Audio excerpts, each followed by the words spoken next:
Здравейте! Тъй като така прочетено заглавието беше твърде общо, избрах малка част от него. Става въпрос за една тотално нов начин да погледнем върху нещо, което много отдавна всички знаем и работим и разполагаме с него. Гефрир. Метод. Метод твърде стар вече. Според мен това е метод на над 60 години. Което пък е достатъчно време, през това време да има постоянно полемика около него, дали е стойностен и какво е неговото значение. И тук двата отбора, хирургия и патология, сме винаги били малко на различно мнение. На практика това е един шорткат към постигане на диагноза. Обаче с страшно много компромиси по отношение на това какво постигаме. Самият процес, предполагам, че може би ще използвам малко повече думи тук, защото не всички може би знаят детайлите от кухнята на правенето на гефрира. Вземането на проба, решение на хирургичният екип, с уговорката, че теоретично всяка човешка тъкан подлежи на замразяване, което представлява гефрирът. Обаче човешките тъкани са толкова хетерогенни. В рамките дори на една тъкан имате толкова различни клетъчни популации, които не замръзват по един и същи начин. Така че първичният избор е доста важен. Например, кожа и гефрир. Почти невъзможно събитие. В смисъл, никога не се получава чист кристален образ. Той не е такъв по принцип. Транспортът до лабораторията. Да, може да звучи странно, но това добавя време. В нашия случай, например, поради логистика и инфраструктура, това седи допълнителни между 8 и 30 минути, само за да пристигне материалът в лабораторията. Замразяването. Да, имаме машинки, наречени криостати, в които много опитни лаборанти поставят материала в определена среда, с което на практика започва проблемът на тази извадена, ексцизирана тъкан. В хода на това замразяване, на практика, водното съдържание в клетката се превръща в кристалчета. Тя замръзва. А тези кристалчета почват да се проявяват като се едно вътре в клетката има хиляди малки ножове. И те нарязват буквално, дезинтегрират клетъчните мембрани, вече нямате цялост на структурата в цитоплазмата, понякога дори и на ниво ядро. Това има своите последици, защото при следващият, когато замразим тази тъкан и я нарежем много финно на тези 4 до 5 микронови срези, ние на практика получаваме картинка, която е доста далече от образа, който очакваме.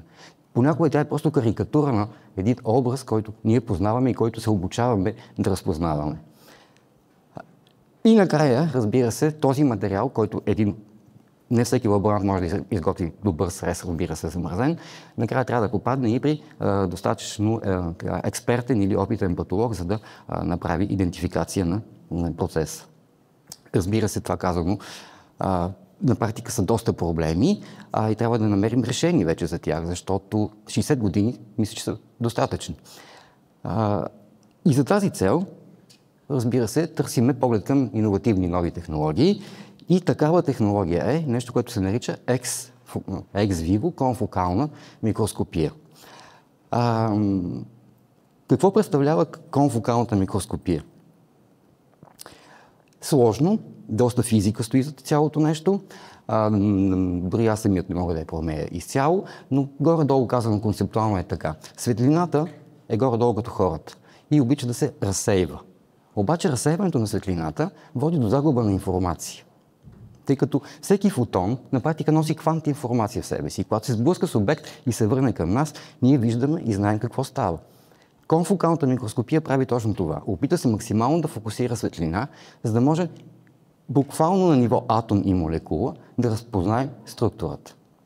Разбира се, за тази цел има конфокални микроскопи. Той не е ядрен реактор, обаче си има нужда от собствена стая, защото е нещо много голямо.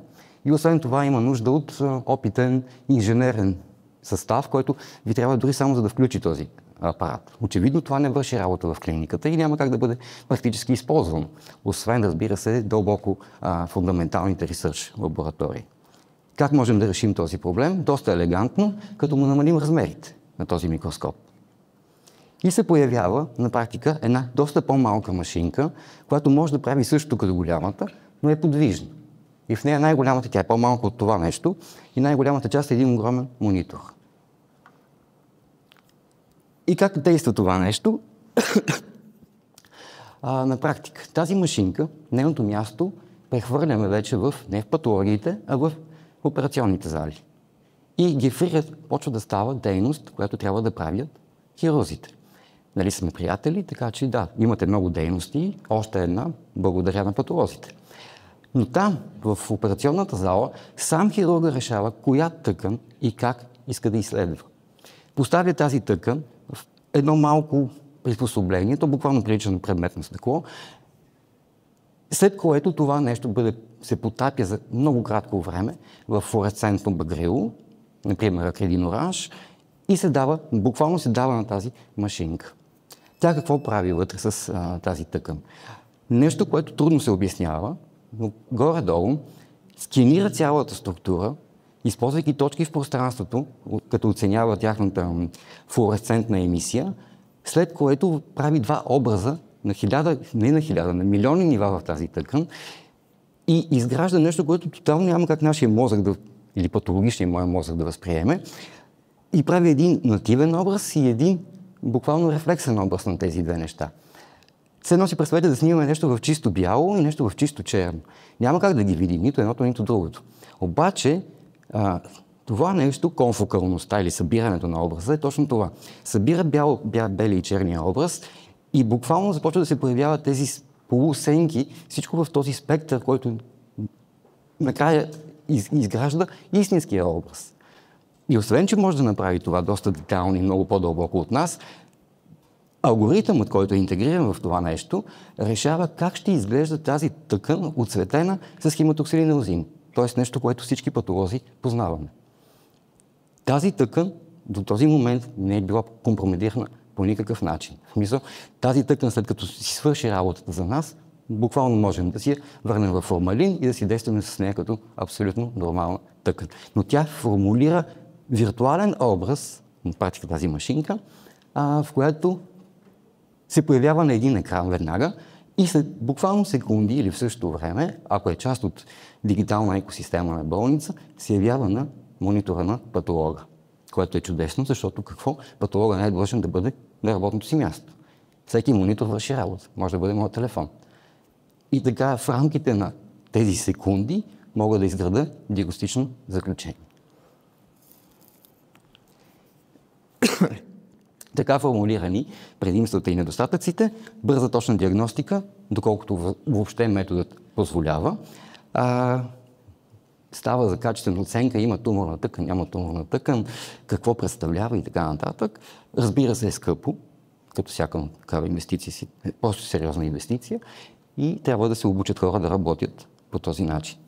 Но отвъд гифриерите, с тяхна стойност като диагностика или като оценка, например, на резекционни линии, това нещо може да бъде ползвано и в съвсем рутинна, не спешна дейност. Например, торакат биопсии.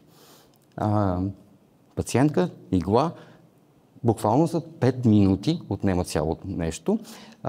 Вашият приятел патолог получава дигиталния образ и ви казва: окей, много добри 3 цилиндра, в тях 90% е карцином, материалът е чудесен за изследване.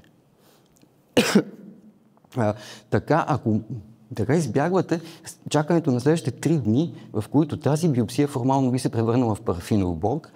Би изчаквал лаборант да го нареже, да го отсвети по конвенционалният начин, по истинският, а не виртуалният, и да го види на колега или аз.